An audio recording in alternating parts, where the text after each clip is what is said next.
Hi welcome back to my channel AJ cinema time. வணக்கம். இன்னைக்கு நம்ம சேனல்ல சூப்பரான கொரியன் ரொமான்டிக் ஃபேண்டசி டிராமாவோட ஸ்டோரி லைன் தான் பார்க்க போறோம். இந்த கதையில ஹீரோ ஹீரோயின் ரெண்டு பேருமே இறந்த அப்புறம் அபிஸ்ங்கிற ஒரு டிவைஸ் மூலியமா அவங்களுக்கு உயிர் திரும்ப வருது. ஆனா அவங்களோட ஃபேஸ் இப்போ டோட்டலாவே மாறி இருக்கும். இதனால இனிமேல் அவங்க லைஃப் எப்படி இருக்க போகுது அப்படிங்கிறது தான் இந்த சீரிஸோட கதை.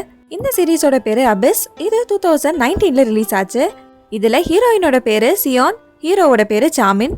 ஹீரோ ஒரு பிசினஸ் மேன், ஹீரோயின் ஒரு ப்ராசிக்யூட்டர். இவங்க ரெண்டு பேரும் ஒன்னா தான் காலேஜ் படிச்சிருப்பாங்க. ஹீரோயின் அப்ப ரொம்ப அழகா இருப்பாங்க. அதனாலேயே அவங்களுக்கு காலேஜ்ல நிறைய ப்ரொபோசல்ஸ் வரும். ஹீரோக்கும் அவங்களுக்கு பிடிக்கும், அதனால அவரும் ப்ரொபோஸ் பண்ணுவாரு.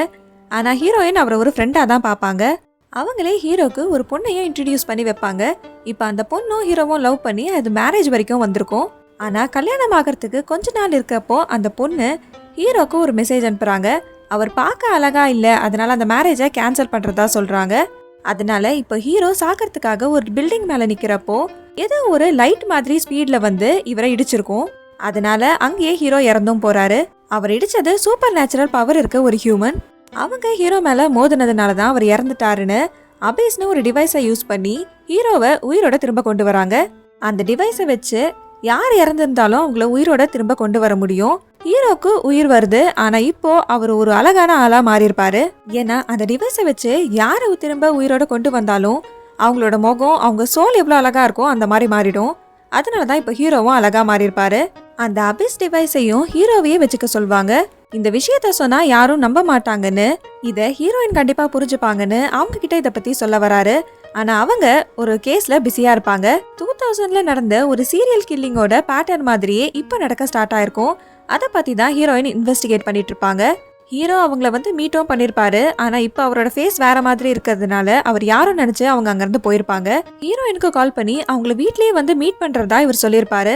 அதுக்காக ஹீரோயினும் டோரை ஓபன்லயே வச்சிருப்பாங்க. அங்க போற வழியில யாரோ ஒருத்தர் அடிபட்டு கீழே விழுந்திருக்கிறத பார்த்த ஹீரோ அபிஸ் டிவைஸை வச்சு அவருக்கு உயிர் வர வைக்கிறாரு. அதுக்கப்புறம் ஹீரோயின் வீட்டுக்கு போனா எவ்வளவு கூப்பிட்டாலும் அவங்க வீட்டை விட்டு வெளியே வர மாட்டாங்க. அதனால இவரும் அங்கிருந்து போயிடுவாரு. அடுத்த நாள் நியூஸ்ல பார்த்தா ஹீரோயினை யாரோ கொண்டுட்டாங்கன்னு நியூஸ் வருது. அதுல மெயின் சஸ்பெக்டா ஹீரோவோட பேர் தான் வரும். போலீஸும் இவரை தேடுறாங்க. ஹீரோயினோட ஃபியூனரலுக்கு போன ஹீரோ அந்த அபிஸ் டிவைஸை வச்சு அவங்களுக்கு உயிர் வர வைக்கிறாரு. ஆனா இப்போ அவங்களோட ஃபேஸ் டோட்டலா மாறி இருக்கும். ஹீரோயின் அவங்க இன்னும் சாகலன்னு அவங்க அம்மா அப்பா கிட்ட வந்து சொன்னாலும் அவங்களோட ஃபேஸ் இப்ப வேற மாதிரி இருக்கிறதுனால அவங்க இவங்கள நம்ப மாட்டாங்க. ஆனா ஹீரோ மட்டும் நம்புவாரு. ஹீரோயினை கொன்னது யாரு, எதுக்காக கொன்னாங்க, இதுக்கும் அந்த சீரியல் கில்லருக்கும் என்ன சம்பந்தம், ஹீரோ அந்த அபிஸ் டிவைஸை வச்சு காப்பாத்தின அந்த ஆள் யாரு, அவனால இவங்களுக்கு என்ன பிரச்சனை எல்லாம் வரப்போகுது, இதெல்லாம் இப்ப வேற உருவத்துல இருக்க ஹீரோவும் ஹீரோயினும் சேர்ந்து எப்படி கண்டுபிடிக்க போறாங்க அப்படிங்கறதுதான் இந்த சீரிஸோட கதை. இந்த சீரிஸை நீங்க பார்த்திருந்தீங்கன்னா அதை கமெண்ட்ல சொல்லுங்க. இந்த வீடியோ உங்களுக்கு பிடிச்சிருந்ததுன்னா இதுக்கு ஒரு லைக் பண்ணிடுங்க. அப்படியே நம்ம சேனலுக்கு சப்ஸ்கிரைப் பண்ணிடுங்க. Tata bye from AJ cinema time. வணக்கம்.